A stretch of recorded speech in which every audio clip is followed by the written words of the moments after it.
Kaya nga ang laki ng lupain ko mga lakotsira. Wow, may nag-date. So ang ano ng tubig dito.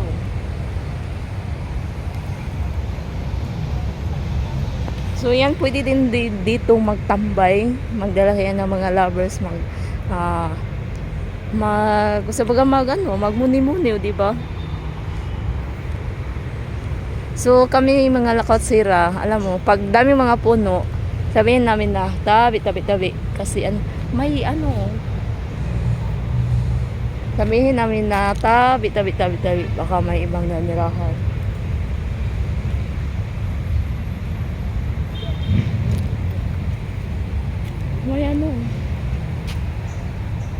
May duck ba yun?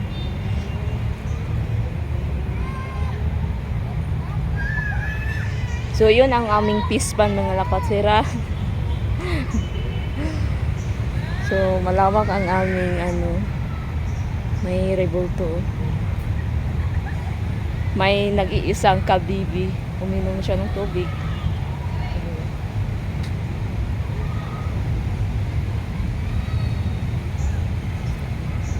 Ganda.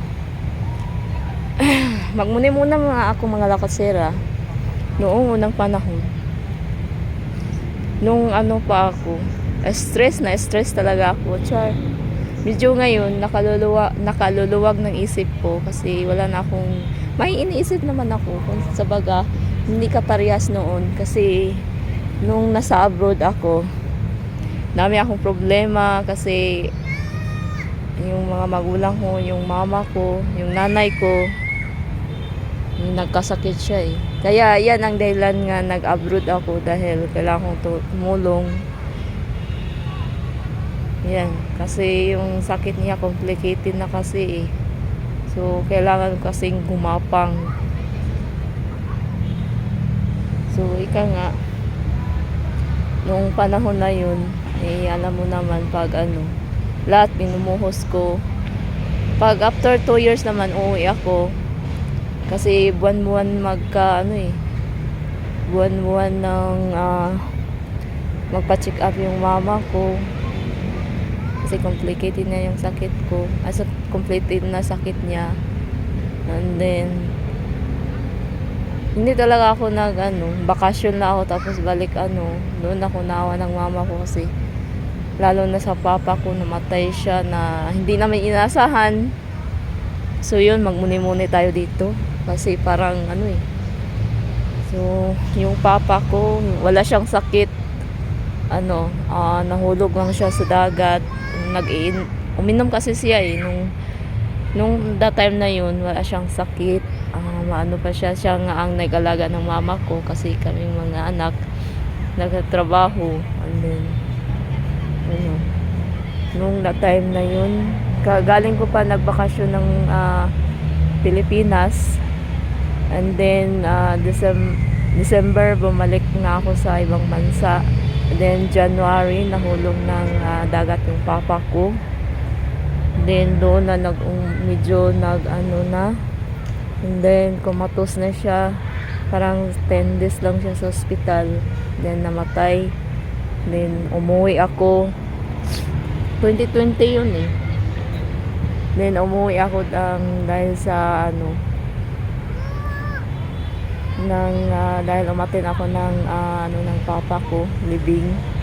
And then pagkatapos ng libing kailangan kong gumapang kasi nandun pa yung nanay ko kasi ang hirap kasi every month siya magpa-check up, kulang-kulang 5K ang bayaran.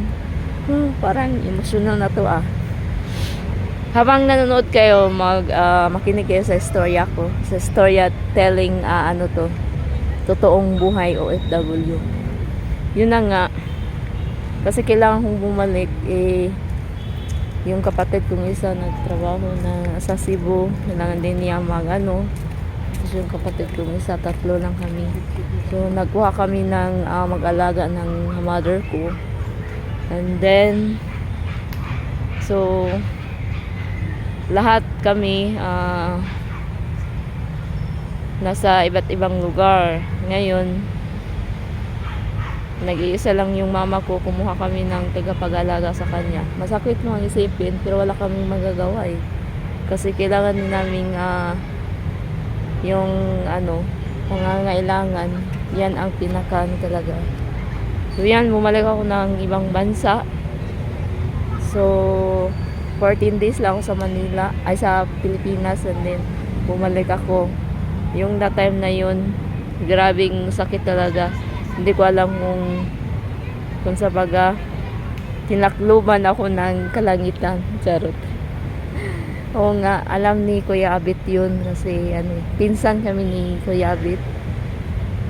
Buo kaming pinsan. And then pagbalik ko February, doon naghiwalay kami ng jowa ko. Charot. So biglang din ako, tapos pagka after ilang months namatay yung mama ko.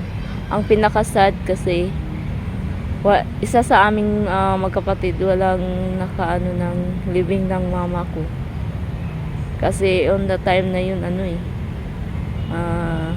yun, pandemic.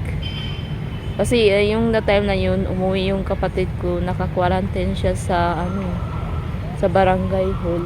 And then hindi siya pwedeng kailangang pa niya yun, tapusin yung ilang days bago makauwi sa amin. So ayun, kawawa yung mama ko kasi siya lang ang tapos yung mga kamag-anak namin. So yan, tapos hindi ko na inasahan na yung buhay ko nga eh. Sa baga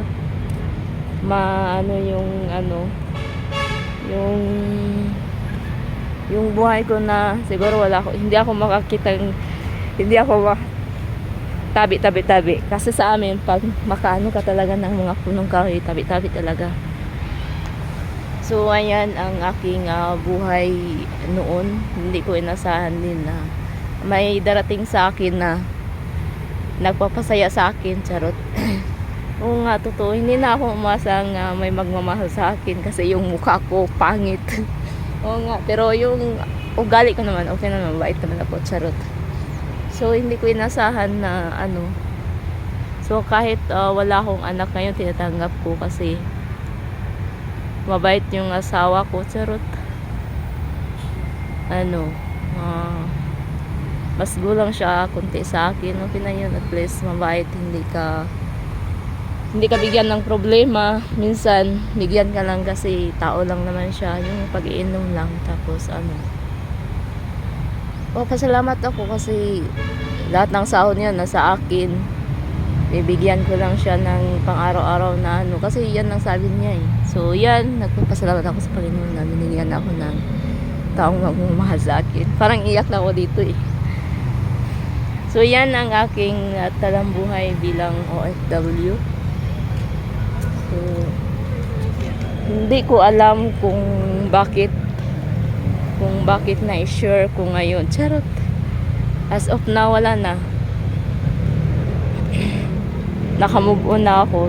So ayan, patuloy tayo sa ating dito mga lakwatsera.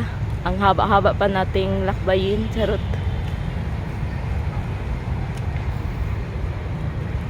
So yan ang aking talambuhay noong unang panahon. So kailangan talaga sa hirap at kakapit tayo sa Panginoon. Ay siya lang ang nakakaalam. So yan, totoong life ko. Totoong life. Yan, kunting ibahagi ko lang ang nakaraan ko. Para ganun lang ba. Hindi naman ako nahiya. So, napapasalamat din ako sa naging bahagi ng buhay ko. Charot. So, hanggang dito na lang. Kasi, maya-maya uuwi na tayo kasi medyo madilim pa. At saka,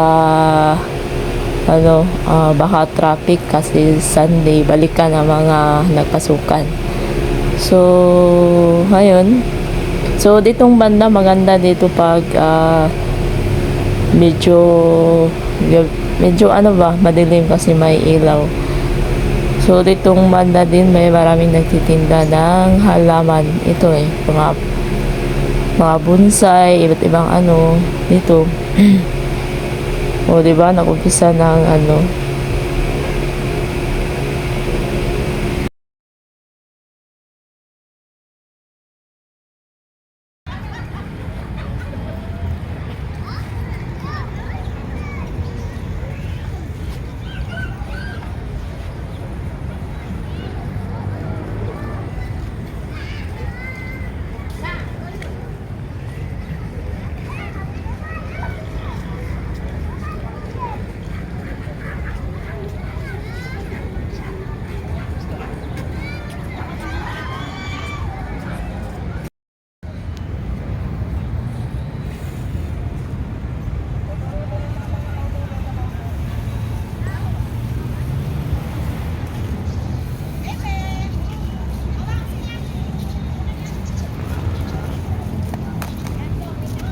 Sayang.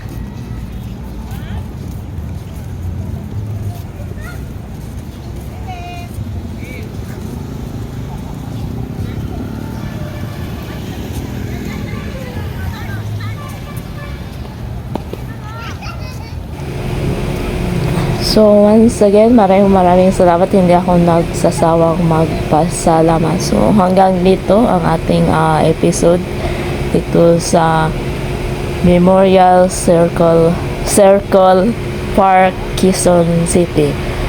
So, yan. Hanggang dito na lang. Once again, maraming salamat.